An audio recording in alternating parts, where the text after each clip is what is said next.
Assalamualaikum warahmatullahi wabarakatuh.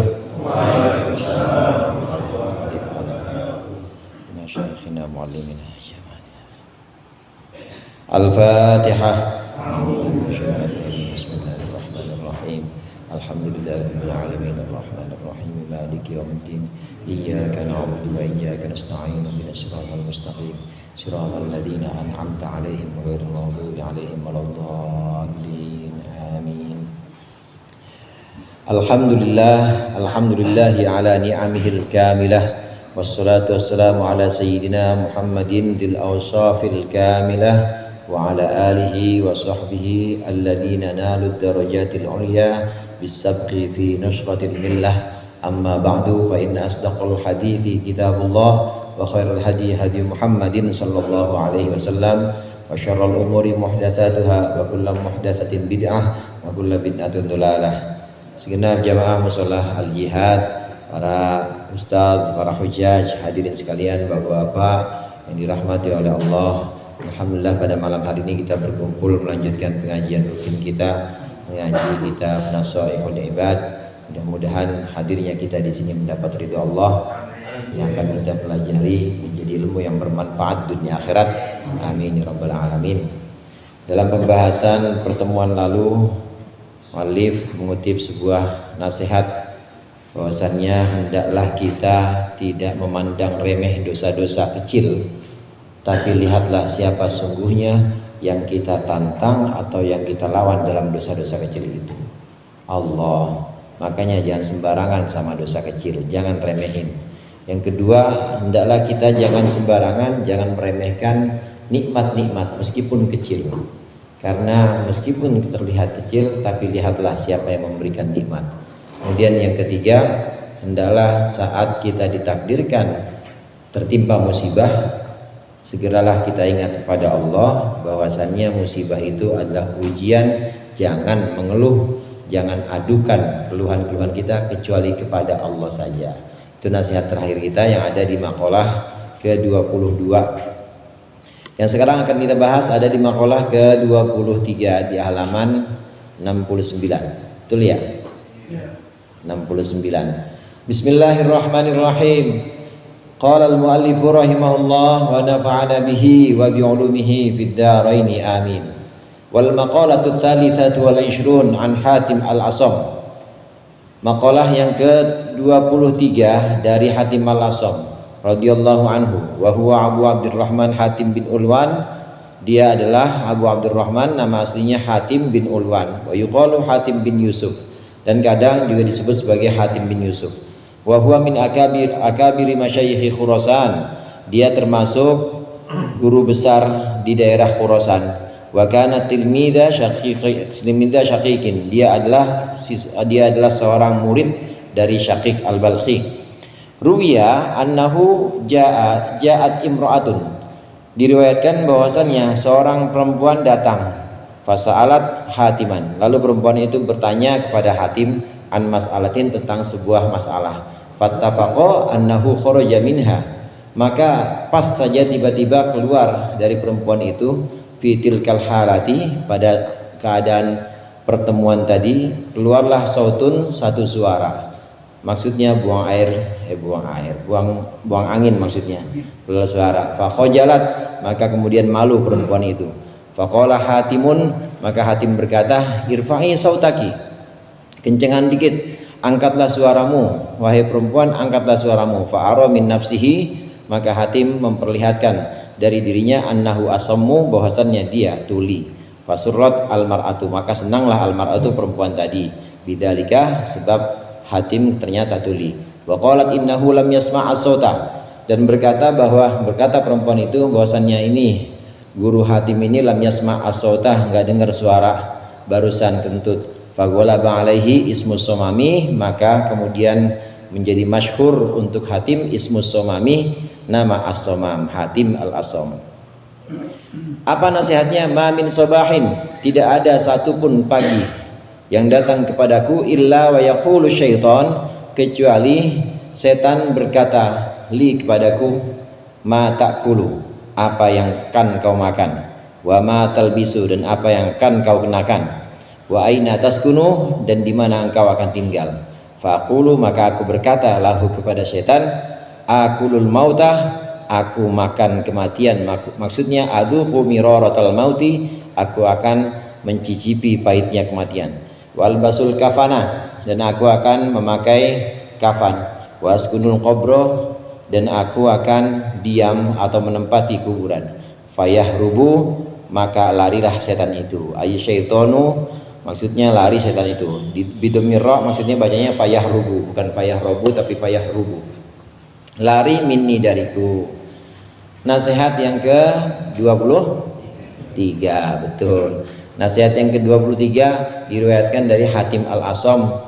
Ini salah satu guru besar yang ada di daerah Khurasan. Beliau adalah murid dari Syaqiq Al-Balkhi. Keduanya ulama yang merupakan ulama-ulama sufi atau ulama-ulama hakikin, yaitu ulama yang bukan hanya sekedar menguasai bidang syariat tapi juga bidang hakikat. Agama ada tataran syariat seperti ibadah-ibadah zahir yang kita pelajari, gimana cara sholat, gimana niat zakat, wajibnya zakat itu apa aja, itu namanya syariat zahir, ajaran agama zahir. Nah, lebih dalam dari itu dan lebih penting, tidak boleh kita berhenti pada zahir saja, tapi ada bagian yang batinnya. Agama bagian hakikat, ulama-ulamanya ulama-ulama hakikat ini yang mengajarkan kita tentang bagaimana ikhlas dalam sholat, ikhlas dalam zakat, ikhlas dalam puasa. Itu semua nasihat-nasihat dari ulama-ulama hakikat. Syaqiq Al-Balkhi gurunya Hatim, dan keduanya guru dan murid ini adalah ulama-ulama yang bukan hanya menguasai bidang syariat tapi juga termasuk ulama sufi, ulama yang dandanin hati. Kan yang penting dandanin hati Pak ya. Dandanin hati, percuma penampilannya cakep tapi hatinya buruk. Percuma penampilannya pakai gamis, jubahnya panjang, udeng-udengnya segede ban truk, tapi hatinya dengki aja sama orang, percuma. Nah, yang membenahi hati ini adalah ulama-ulama sufi. Hatim Al-Asam dan gurunya Syaqiq Al-Balkhi ini termasuk ulama yang mementingkan juga sisi batin dari agama ini. Hatim Al-Asam nama aslinya Hatim bin Ulwan. Ayahnya namanya Ulwan. Ada yang mengatakan Hatim bin Yusuf, yang mengatakan ayahnya Yusuf. Terkenal dengan Abu Abdurrahman. Abu Abdurrahman kunyah. Biasanya orang Arab itu di Timur Tengah, biasanya orang yang sudah terkenal ketokohannya, kalau udah dianggap, udah diperhitungkan, itu biasanya punya nama kunyah. Jadi ada nama asli, ada nama kunyah atau nama kebanggaan. Nama kebanggaan. Bisa juga nama kebanggaan ini orang yang sudah ditokohkan diambil dari nama anaknya. Nama, misalnya Bang Olil punya anak namanya Fatah. Jadi nama kunyahnya Abu Fatah. Abu Fatah itu bapaknya Fatah maksudnya. Itu kalau udah dikenal ketokohannya. Biasanya kalau sudah dikenal ketokohannya maka ada nama kunyah. Abu Bakar, ada yang tahu nama aslinya Abu Bakar? Siapa nama aslinya Abu Bakar? Sayyidina Abu Bakar, sahabat Nabi. Enggak terkenal nama aslinya, tapi terkenal dengan kunyahnya. Itu bukan nama asli Abu Bakar itu. Abu Bakar itu kunyah atau nama kebesaran dari Abdullah bin Abi Quhafah. Nama aslinya Abu Bakar siapa? Abdullah nama aslinya. Kemudian ada Abu Hafs. Abu Hafs itu nama kunyahnya Sayyidina Umar. Sayyidina Umar nama kunyahnya Abu Hafs. Begitu juga ini Hatim Al-Asam, nama kunyahnya Abu Abdurrahman. Nama aslinya Hatim bin Ulwan. Asom itu saudara artinya budek. Budek alias tuli, alias curak, alias apa lagi? Kopok itunya ya. Ya, pokoknya nggak dengar. Tunarungu asom itu. Hatim Al-Asam dikenal sebagai Asom, dikenal sebagai Hatim si budak atau Hatim si tuli. Ini lantaran satu hari pernah ada perempuan datang kepada dia. Dia nanya sebuah masalah. Guru Hatim, saya ada masalah nih. Belum sempat selesai tanya, tahu-tahu bunyi tit. Kalau perempuan kentutnya malu-malu biasanya, beda sama orang laki mah ya lepas bay, orang perempuan biasanya malu-malu, ada yang bunyi tit, tapi kedengeran kenceng itu, kenceng. Begitu perempuan ini kelihatan mukanya malu karena ada suara kentut, pasti nih guru Hatim pasti dengar nih suara saya nih. Langsung Hatim Al-Asom langsung ambil inisiatif bahwa kencengan dikit bu, kencengan dikit suaranya, jangan pelan-pelan, saya kagak dengar. Akhirnya kenceng, guru saya ada masalah nih, jadi mulai mau kenceng. Kenapa? Karena dia yakin bahwa Hatim Al-Asom ini, Hatim ini tuli budak. Langsung seneng itu perempuan, alhamdulillah, berarti guru budak nih, berarti guru nggak dengar nih tadi suara saya. Sejak saat itulah maka masyhur nama Hatim disebut sebagai Hatim Al-Asom, gara-gara menyembunyikan, ya gara-gara sengaja melindungi perempuan yang malu karena itu. Dari sini bisa kita ambil pelajaran juga Bapak hadirin, bahwasannya hendaklah seseorang itu menyembunyikan atau menyembunyikan aib dan juga menyembunyikan sesuatu yang sekiranya orang-orang itu kalau tahu itu dia bikin malu, jadi malu, maka hendaklah disembunyikan, jangan dibeberkan, jangan aib orang itu disebar-sebarkan, jangan. Andai itu bukan guru Hatim, itu pasti udah nyebar kemana-mana itu. Si Mpo Anu lagi nanya, nggak sopan banget sama guru, nanya si kentut misalnya begitu. Tapi ini enggak, karena beliau Hatim, beliau guru yang benar-benar guru, ini justru pura-pura budak supaya nggak malu ini perempuan. Ini nama asli dari nama julukan. Kenapa Hatim disebut Al-Asom? Karena untuk melindungi dan juga supaya perempuan yang saat itu pada suatu hari itu perempuan itu tidak malu karena dia buang angin depan gurunya, depan Hatim ini. Ada 3 nasihat di sini. Kata Hatim Al-Asom, setiap pagi setan itu selalu datang padaku dan setan itu selalu mengajukan 3 pertanyaan. Yang pertama, mau makan apa? Kamu bakal makan apa hari ini? Yang kedua, kamu bakal menggunakan apa? Mengenakan pakaian apa? Yang ketiga, kamu bakal tinggal kemana? Saudara sekalian, ini pertanyaan yang mempertanyakan atau yang menuntut kebutuhan dasar. Kita itu kan punya kebutuhan dasar, namanya sandang, pangan, papan ya. Sandang, pangan, papan, pakaian, makanan, tempat tinggal atau rumah.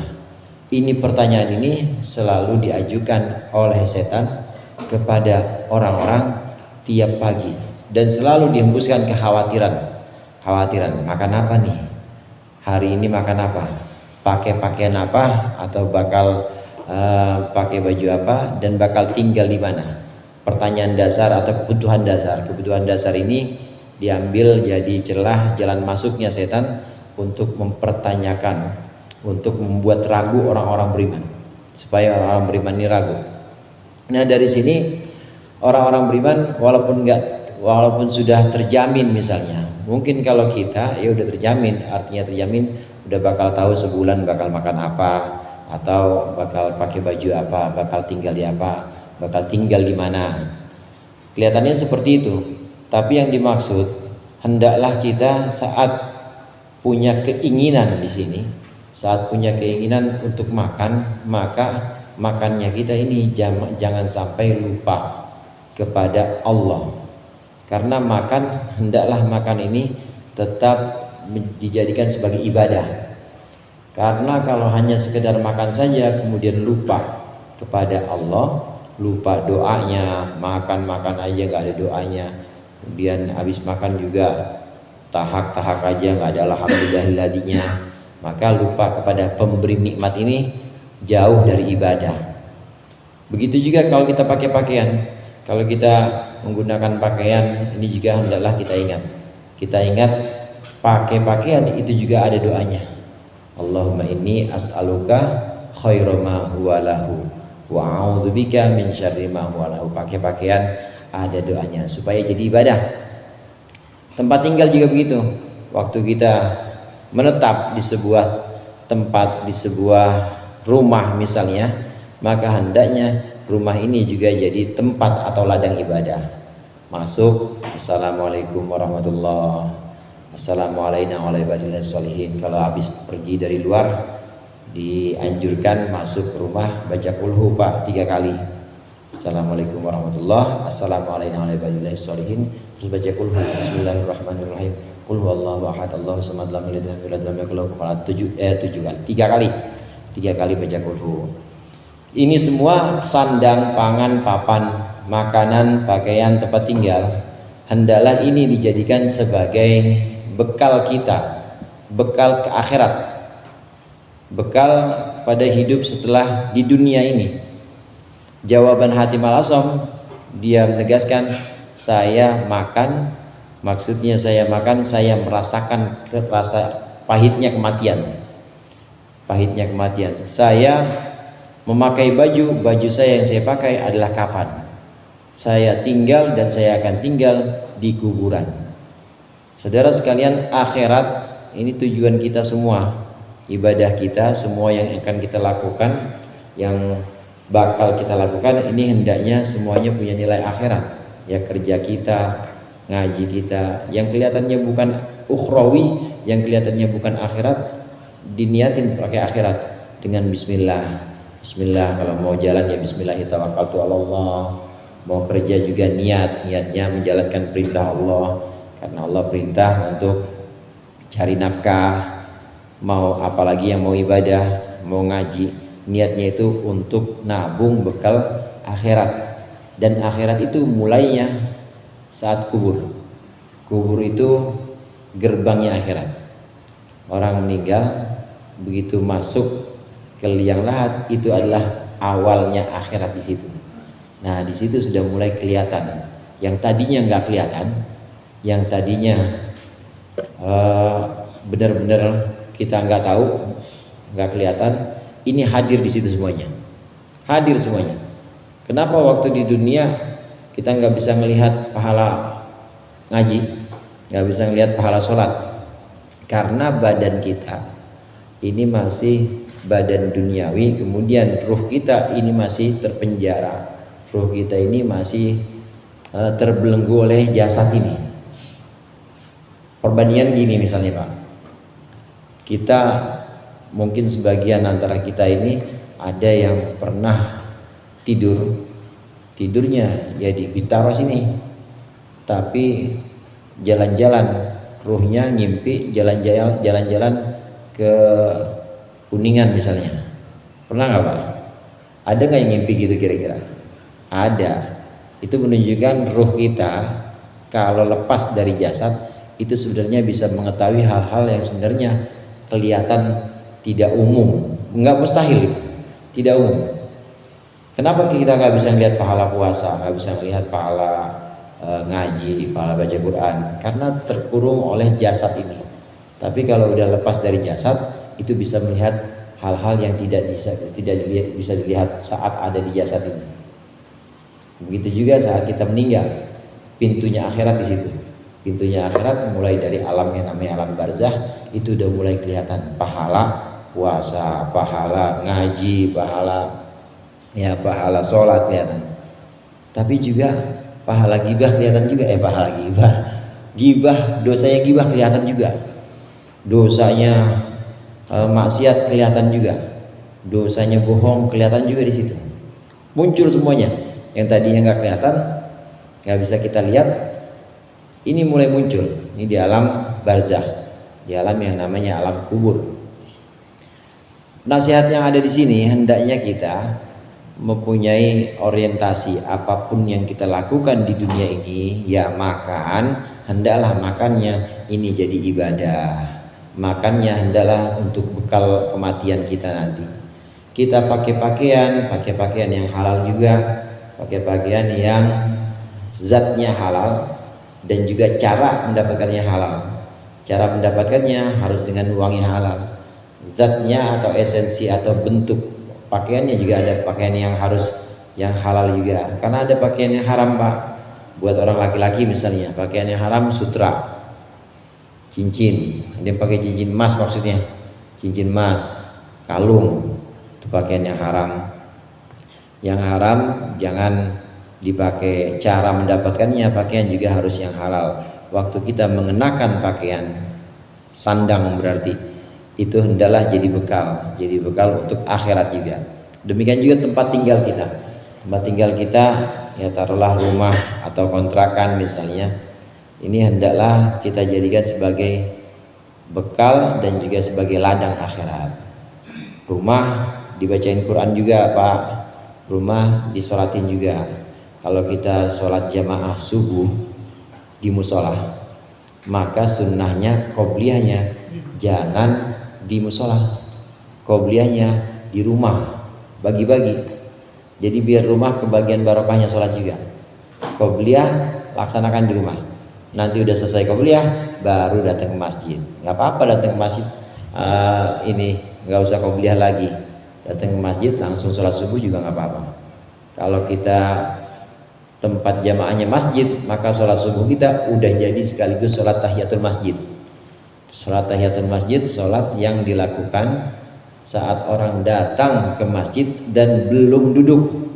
Apapun nama sholatnya, subuh atau sholatnya sholat duha atau sholatnya sholat istikharah misalnya, asal kita datang ke masjid belum sempat duduk, jadi tahiyatul masjid itu.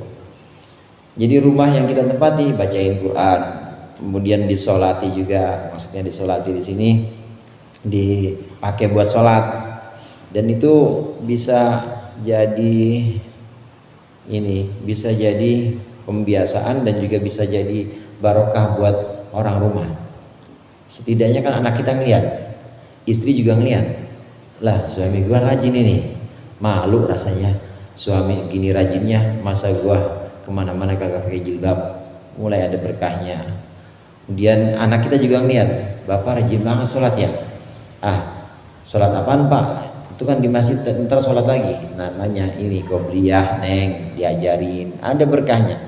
Jadi tempat tinggal atau papan, sandang, pangan, semuanya jadikan bekal untuk akhirat, bekal untuk nanti di alam barzah. Hatim al-Asam menyebutkan, aku makan pahitnya kematian, aku mengenakan kain kafan, aku tinggal di kuburan. Ini maksudnya supaya sandang, pangan, papan kita hendaklah semua ini jadi bekal untuk akhirat. Mazra'atul akhirat. Ad-dunya mazra'atul akhirat. Nah, di sini setan itu ungkapan untuk semua makhluk Allah dari bangsa jin maupun manusia yang menentang Allah, namanya setan. Semua yang menentang Allah, baik bentuknya manusia maupun jin, itu semua namanya setan. Alam a'had ilaikum ya bani adamah alla ta'budus syaitan. Bukankah aku telah mengangkat perjanjian kepada engkau wahai manusia, hendaklah engkau jangan nurutin setan.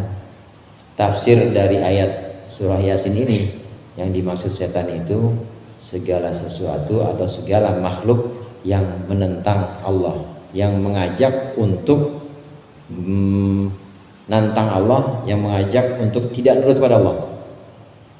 Kalau ada orang, misalnya ada orang beneran manusia, kalau ada orang ngajak kita, udah bang subuh, ngapain sih sholat subuh segala, ntar telat kantor, abang subuh gitu-gitu aja, kaya juga enggak, di kantor juga kagak naik ininya, kagak naik golongan, nggak usah sholat. Berarti orang itu setan, atau orang itu lagi bareng sama setan. Jadi sampingnya ada setan itu, atau dia setan juga, karena setan ada setan dari bangsa jin, ada setan dari bangsa manusia.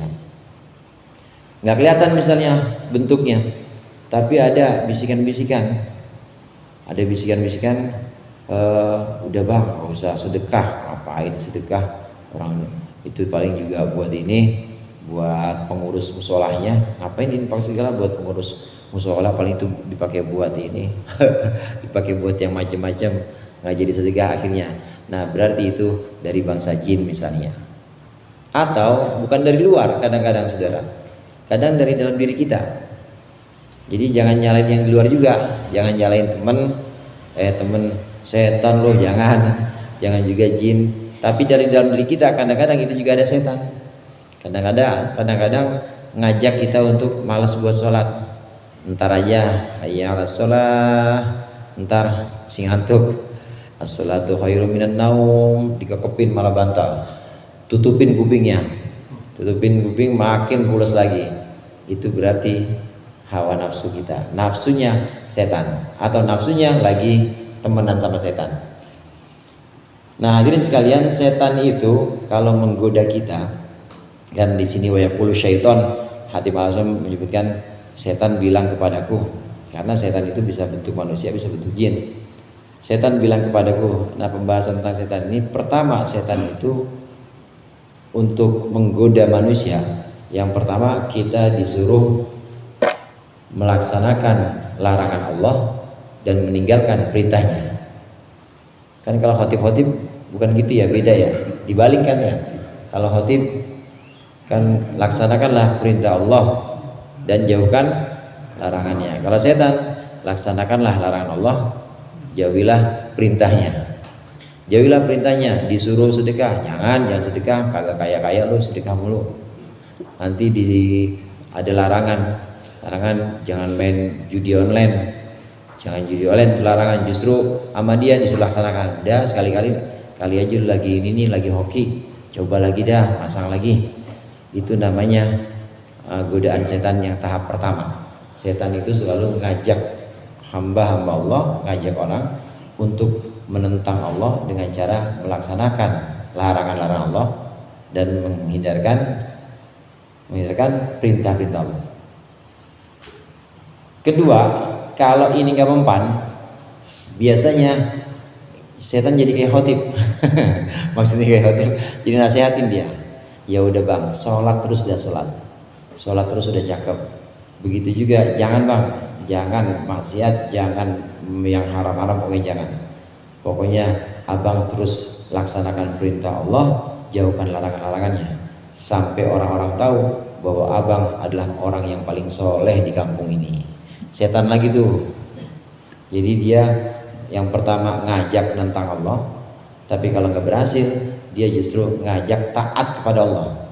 Ngajak taat, nasihatnya manis, nasihatnya cakep.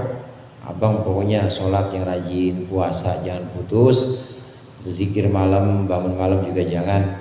Maksiat udah cakep bang, ini udah jangan diulangin lagi maksiat. Pokoknya ini udah sampai tahap ini, abang udah paling hebat di kampungan ini, nggak ada yang ilmunya kayak abang. Tuh setan tuh.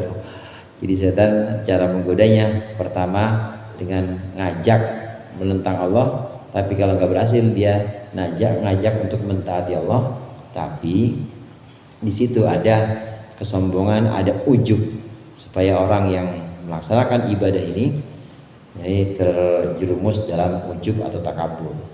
Karenanya saudara, kalau dalam maksiat, hawa nafsu itu jelas. Dalam maksiat atau dalam hal-hal yang Allah haramkan, jelas ada hawa nafsu. Hawa nafsu itu hawa nafsu yang nyata, udah jelas, cetowelo-welo, udah benar-benar jelas. Misalnya orang maksiat ini zina misalnya, atau maksiat judi, jelas itu hawa nafsu udah jelas, nggak samar. Di situ ada dorongan nafsu, dia udah partner sama setan. Tapi ada juga hawa nafsu dalam ibadah. Hawa nafsu juga ada dalam ibadah, karena orang yang beribadah itu ada kemungkinan untuk merasa bahwa ibadahnya itu paling baik, ngajinya juga paling istiqomah, ilmunya paling tinggi, bisa baca kitab, bisa segala macam. Ada kemungkinan untuk itu. Maka dalam ibadah juga ada hawa nafsu. Nah, disitulah jadi pintu masuknya setan. Pintu masuknya setan adalah ngajak orang ibadah, dan hawa nafsunya kalau tidak benar-benar dimurnikan dari la haula wala quwata illa billah, dimurnikan dengan la haula wala quwata illa billah, maka bisa kegoda setan juga di situ. Dalam ibadah itu juga ada hawa nafsu, harus diwaspadai. Ini ajakan setan. Bisa bentuknya setan manusia. Jadi kalau ada orang, abang cakep bang, kalau ada teman bilang, udah bang, jangan, pokoknya jangan pindah, abang ngaji terus, pokoknya jangan mau diajak kemana-mana, ngurusin aja musola, pokoknya orang yang paling soleh di kampung ini abang doang. Nah berarti orang itu setan tuh ngomong itu. Kalau kita terperdaya, itu berarti dia setan. Nah kesimpulannya saudara di sini, hendaklah semua yang kita lakukan di dunia, baik itu urusan kebutuhan dasar seperti sandang, pangan, papan, atau urusan-urusan lain itu, hendaklah dijadikan sebagai bekal akhirat. Demikian juga ibadah kita. Ibadah kita tentu bekal akhirat, tapi hati-hati dalam ibadah itu kadangkala juga ada hawa nafsu. Dalam ibadah kadangkala juga ada keakuan. Keakuan inilah yang jadi pintu masuknya setan untuk menggoda hamba-hamba Allah. Wal maqalatur rabi'ah wal 20. Maqalah yang ke-24 anin Nabi sallallahu alaihi wasallam, man kharaja min dhullil ma'siyati ila izzit taati. Barang siapa yang keluar dari hinanya maksiat ila izzit taati, kepada kemuliaan taat. Wa hadza min idhofati sifatil mausuf. Ini dari idhofahnya sifat kepada mausufnya. Jadi maksudnya ketaatan, barang siapa yang keluar dari maksiat yang rendah menuju kepada taat yang mulia. Ai man tarakal maksiat allati tusayyiruhu dalilan. Barang siapa yang meninggalkan maksiat yang membuat dia itu rendah, wa amilat ta'at allati tusayyiruhu azizan, yang melaksanakan ketaatan yang membuat dia itu menjadi mulia, a'tahullahu thalathata sifatin mahmudatin. Allah akan memberikannya 3 sifat yang terpuji. Yang pertama, agnahullahu ta'ala min ghairi malin. Allah akan kayakan dia tanpa harta. Yunfikuhu, yang bisa dia infakkan, bal bisukuni qalbihi, tetapi Allah kayakan dengan ketenangan hati atau ketenangan batinnya. Yang kedua, wa ayyadahu ayqawahu min ghairi jundin. Allah akan kuatkan orang itu tanpa bala tentara. Ay asakira yu'inunahu, yang menolongnya. Bala tentara yang menolongnya. Bal biquwwatillahi, tetapi Allah kuatkan dengan kekuatan Allah. Wa azzahu, dan Allah muliakan dia. Walabahu ala aduwihi, Allah menangkan dia atas musuhnya. Min ghairi asyiratin, dengan tanpa kelompok. Ay jamaatin, maksudnya tanpa pendukung. Yu'ashirunahu, yang menolong dia. Bal binasrillahi ta'ala, tetapi Allah menangkan dengan pertolongan Allah Ta'ala. Makalah yang ke-24, ini pesan Rasulullah SAW. Hadirin sekalian, maksiat itu bisa menjadikan kita rendah, taat bisa menjadikan kita mulia. Kalau kita mau mulia, maka taatlah kepada Allah. Ya ibadah, ya kita melakukan perintah-perintah Allah, itu namanya taat. Maksiat sebaliknya, maksiat ini bisa menjadikan kita ini rendah. Sabda Rasulullah, barang siapa yang keluar atau meninggalkan maksiat yang bikin dia rendah menuju kepada taat atau ibadah yang bikin dia itu mulia, maka akan Allah berikan 3 sifat, akan Allah berikan 3 perkara yang terpuji, sifat yang terpuji. Yang pertama, akan Allah kayakan dia tanpa harta. Yang dimaksud dengan kaya itu nggak butuh pak. Kalau masih butuh berarti belum kaya. Kalau orang kaya pasti nggak antri bansos. Kalau antri berarti belum kaya, karena masih butuh. Apalagi rebutan, berarti dia belum kaya. Kok banyak orang yang katanya kaya terus masih minta-minta juga, katanya kaya kok masih ngantri aja, berarti belum kaya, gitu aja. Karena kekayaan yang sejati, yang hakiki adalah kaya hati. Orang yang taat kepada Allah, Allah muliakan. Orang yang meninggalkan maksiat akan Allah angkat dan Allah muliakan juga. Yang pertama, Allah bikin dia kaya tanpa harta. Nggak punya harta dia, dia nggak punya harta, tapi hatinya tenang, tapi hatinya ini tentram, nggak pernah risau. Kadangkala justru orang-orang ngira dia, nih orang kayaknya nggak pernah punya masalah, ini orang kaya nih, ini orang kayaknya hidupnya enak-enak aja, nggak pernah punya susah. Jadi ngelihat mukanya aja kita udah senang, ngelihat mukanya aja kita udah tentram karena dia memang hatinya yang tenang, hatinya yang tentram. Ada juga yang dengan hartanya, ya dia banyak hartanya tapi hatinya nggak tenang, kan banyak yang begitu. Ya orang harta bukan punya dia, ya punya ini, punya orang banyak maksudnya, kelihatannya doang banyak hartanya tapi hatinya tidak tenang. Orang yang taat kepada Allah, meninggalkan maksiat, yang pertama Allah bikin orang itu kaya tanpa harta. Maksudnya kaya dengan kayanya hati, cukup dengan apa yang Allah berikan kepada dia dan hatinya menjadi tentram. Yang kedua, orang yang meninggalkan maksiat menuju taat kepada Allah, maka akan Allah muliakan dengan cara Allah kuatkan dia dengan pertolongan Allah, dengan kekuatan Allah, bukan dengan banyaknya pengikut, banyaknya bala tentara, banyaknya pendukung. Jadi sendirian aja dia itu kayak rame-rame. Meskipun sendirian ada wibawanya, meskipun dia jalan samping kiri kanannya nggak ada orang, sendirian aja dia tetap ada wibawanya karena Allah kuatkan dia. Kenapa Allah kuatkan? Karena tadi dia melaksanakan perintah Allah atau taat pada Allah dan dia jauhin maksiat. Coba dah, kalau kita taat pada Allah kemudian jauhkan maksiat, maka insya Allah Allah jadikan kita ini kuat dengan kekuatan Allah. Sendiri aja nggak punya pengikut atau nggak punya rombongan, itu jalannya kayak rame-rame. Soalnya juga Allah berikan wibawa di situ, orang-orang juga pada segan, orang-orang juga rasanya melihat kita gimana. Kenapa? Ada kekuatan Allah yang Allah tanamkan di situ. Karena barokah dari taat kita, barokah kita pergi atau meninggalkan maksiat. Jadi Allah kuatkan dengan kekuatan Allah. Yang ketiga, orang yang taat kepada Allah meninggalkan maksiat, maka akan Allah kasih kemenangan tanpa pendukung, kasih kemenangan tanpa ada orang-orang yang nolong dia.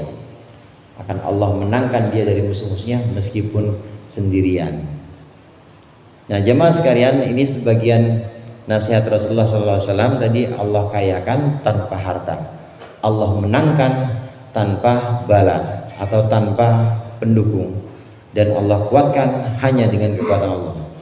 Ini nasihat Rasulullah. Ada juga dalam kearifan lokal kita, ada la'ala shawab, itu nasihatnya Sunan Kalijaga. Mungkin kalau yang orang Jawa tahu ya, sugih tanpa bondo, digdaya tanpa, nggak ada yang tahu ini. Sugih tanpa bondo, digdaya tanpa aji, trimo mawi pasrah, sepih pamrih tebih ajri. Jadi sugih tanpa bondo itu kaya, walaupun nggak punya harta, kaya hati maksudnya. Ini Sunan Kalijaga, alasan Sunan Kalijaga ini. Digdaya tanpa sugih tanpa bondo, digdaya tanpa aji.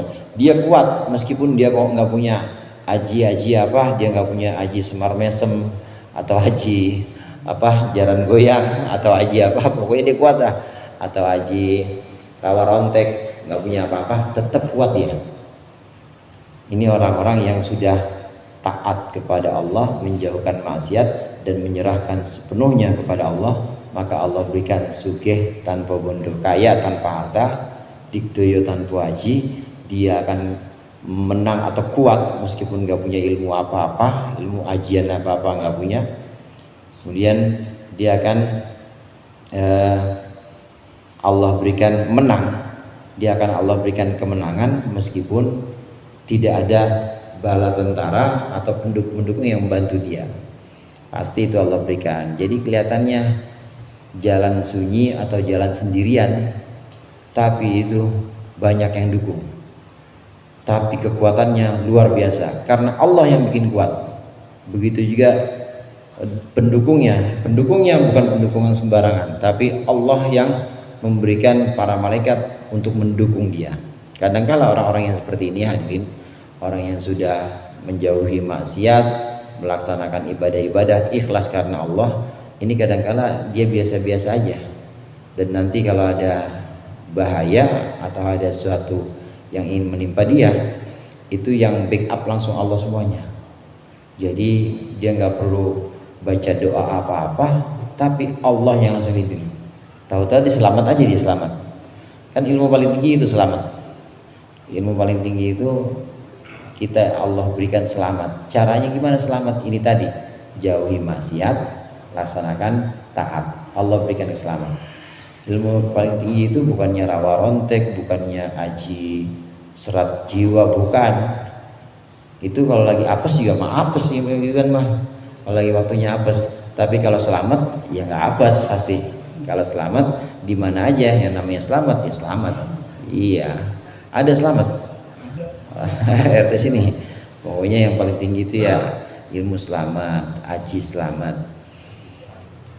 Jauhi maksiat, kemudian laksanakan taat, maka Allah akan berikan kita kemenangan. Allah akan kuatkan kita dengan kekuatannya, dan Allah akan bikin kita kaya, yaitu kaya hati kita. Mudah-mudahan bisa kita amalkan. Kurangnya mohon maaf. Wallahul muwaffiq ila aqwamit thoriq. Assalamualaikum warahmatullahi wabarakatuh.